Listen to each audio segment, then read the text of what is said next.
Hi, this is James Shug with Westpac London's end of day report for Monday, March the 5th. Look, there was a negative vibe right throughout the London session today. Certainly the main factor driving that was the downgrade by the Chinese Premier to the 2012 growth target for China to 7.5%. Now, while not a particular surprise to us, I mean, that we were looking for sub 8% growth in China this year, the fact that it's now seen as the official target for growth and that the Chinese won't be perhaps stimulating the economy to get a growth rate much greater than that was certainly seen as a negative for commodity markets, for equity markets, and for the general economic sentiment today. But there are other factors at play too. I think there's general unease about Russian politics at the moment. Certainly there's uncertainty about the participation by the private sector in the Greek bailout, which we're going to get more details on later this week, I think Thursday.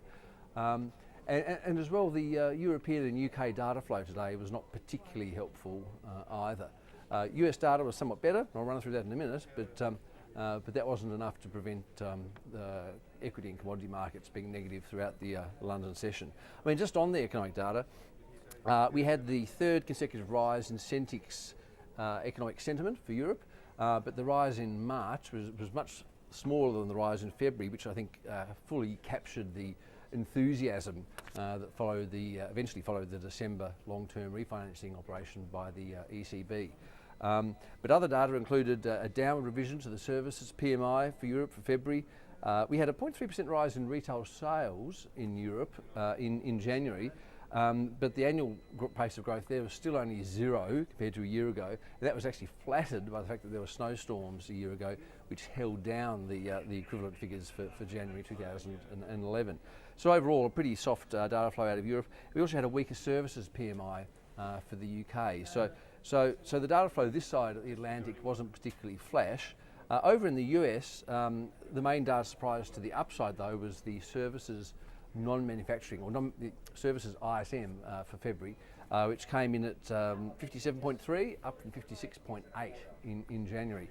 That's the highest reading in about a year, and suggests that the US economy continues to retain some decent momentum, which has been showing now for several months across a range of indicators. That wasn't enough, however, to turn equity market sentiment around. Certainly it saw a little bit of a blip, but nothing more than that. So on the basis of that news, this is where markets stand at the moment, about 4 o'clock in London, so just ahead of the close of trade. We've got the FTSE down 0.6%, the French market's down 0.7%, and the Germans are down 1.1% today. Spanish market's down 1.4%, Italian market's down 1%.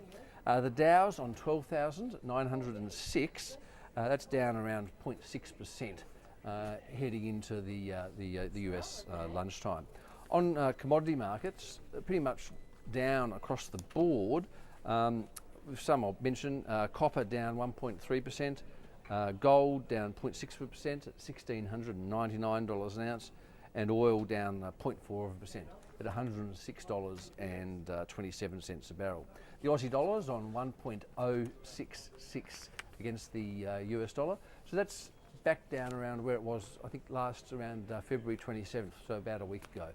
So the Aussie dollar suffering as well from that Chinese story, the weaker equity market sentiment and weaker commodity markets.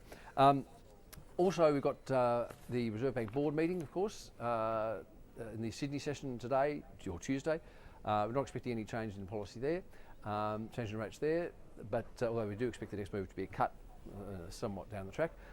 We do get further clues to our fourth quarter GDP forecast. It currently stands at 0.7%. We saw some weak evidence of profits in figures yesterday. We've got further clues coming up for today, including figures on the net export balance. Anyway, that's about it from me. I'll be back at the same time tomorrow, by which stage we'll have finalised our GDP forecast for Australia, and of course we'll know what the Reserve Bank will or will not have done. Okay, speak to you then.